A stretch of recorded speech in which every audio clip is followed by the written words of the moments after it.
Assalamualaikum warahmatullahi wabarakatuh. Perkenalkan, saya Risma Novinda Putri, NIM B2018023, Program Studi S1 Statistika Fakultas Matematika dan Ilmu Pengetahuan Alam, Universitas Muhammadiyah Semarang. Pada kesempatan kali ini, saya akan menyampaikan salah satu materi teknik simulasi yang saya peroleh di bangku perkuliahan tentang simulasi Monte Carlo. Adapun penjelasannya sebagai berikut, disimak baik-baik ya. Simulasi Monte Carlo dikenal sebagai teknik sampling dengan menggunakan historical data. Bila menghendaki model simulasi yang mengikut sertakan random dan sampling dengan distribusi probabilitas yang dapat diketahui dan ditentukan, maka cara simulasi Monte Carlo dapat digunakan.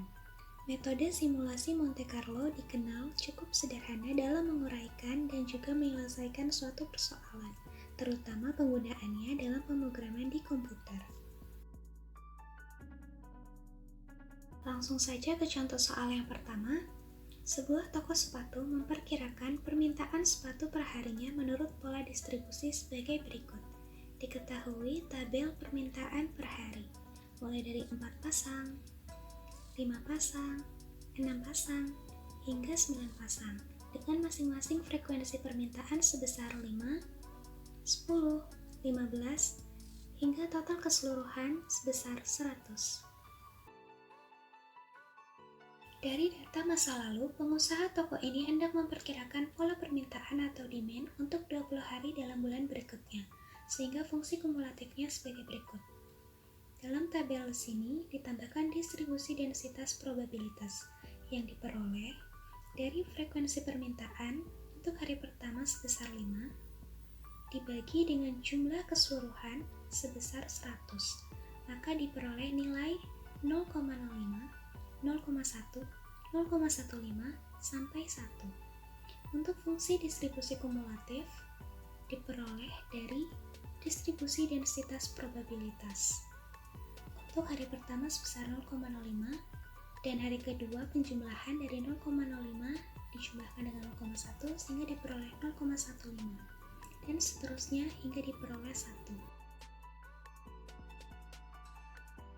Selanjutnya, tabel tag number. Kolom tag number ini diperoleh dengan memperhatikan nilai fungsi distribusi kumulatif. Untuk hari pertama sebesar 0,05 dengan permintaan per hari sebanyak 4 pasang sepatu. Dari nilai fungsi distribusi kumulatif ini, dibuat tag number dengan interval mulai dari 0 sampai 0,05.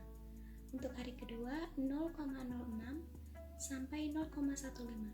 Seterusnya hingga capai 0,86 sampai 1.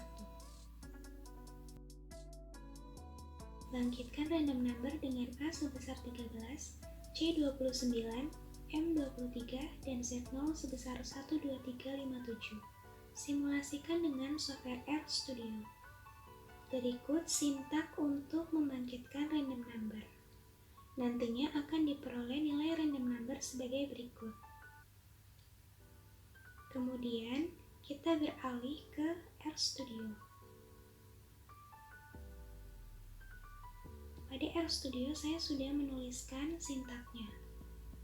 Karena toko tersebut ingin memprediksi permintaan untuk 20 hari di bulan berikutnya, maka di sini tertulis angka sebesar 20. Karena kita akan membangkitkan random number sebanyak 20 kali. Dengan nilai A sebesar 13, Z0 12357, C-nya 29, dan M-nya 23. Lalu kita blok semuanya, kemudian kita running. Maka diperoleh nilai random number sebanyak 20.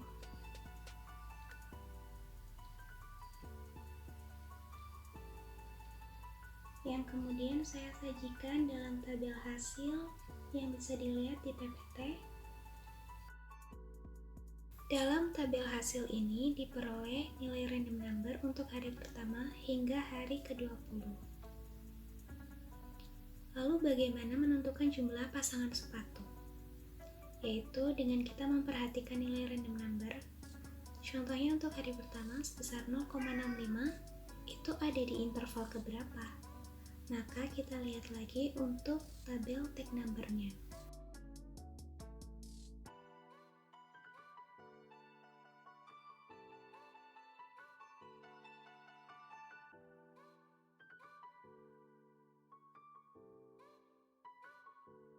Nilai 0,65 itu berada pada tag number kelima dalam interval 0,61 sampai 0,85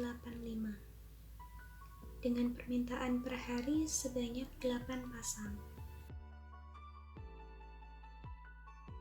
Begitupun seterusnya hingga hari ke-20 diperoleh jumlah pasangan sepatu sebanyak 8 pasang.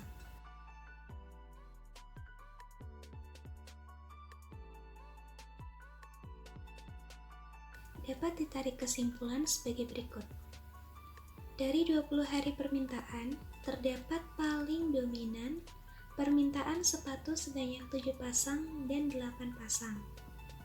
Lalu permintaan pasang sepatu paling tinggi ada pada hari ketiga dan ke-14 yaitu sebanyak 9 pasang.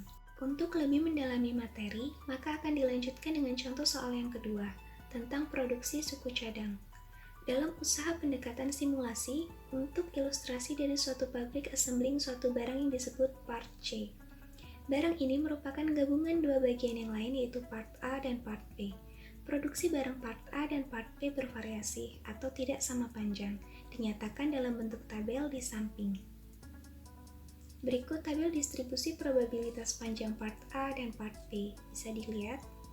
Lakukan simulasi dan tentukan estimasi dari mean dan variance atau standar deviasi dari panjang part C yang merupakan penjumlahan dari part A dan part B. Bangkitkan random number sebanyak 10 kali dengan A senilai 77, Z0 senilai 12357, dan M senilai 127. Berikut tabel panjang, probabilitas, dan tag number untuk part A dan part B. Tabel ini nantinya akan digunakan untuk menentukan panjang dari suku cadang tersebut untuk masing-masing part, baik part A dan part B. Kemudian kita simulasikan dengan software RStudio. Berikut ini sintaknya.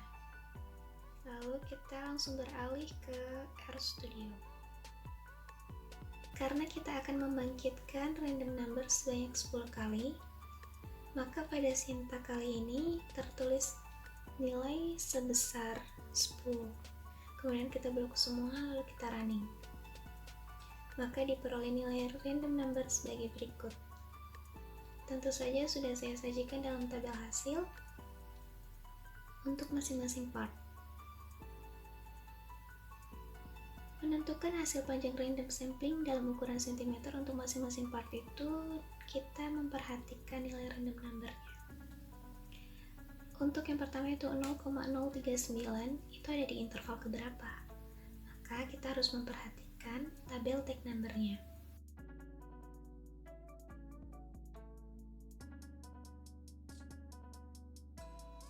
Untuk part A, nilai sebesar 0,039 ada di tag number pertama antara interval 0 sampai 0,25 dengan panjang 11 cm. Dan untuk part B juga sama, berada di tag number pertama di interval 0 sampai 0,07 dengan panjang 17 cm.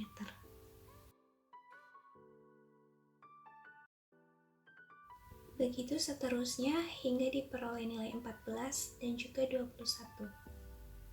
Dalam tabel ini, saya sajikan panjang suku cadang masing-masing part.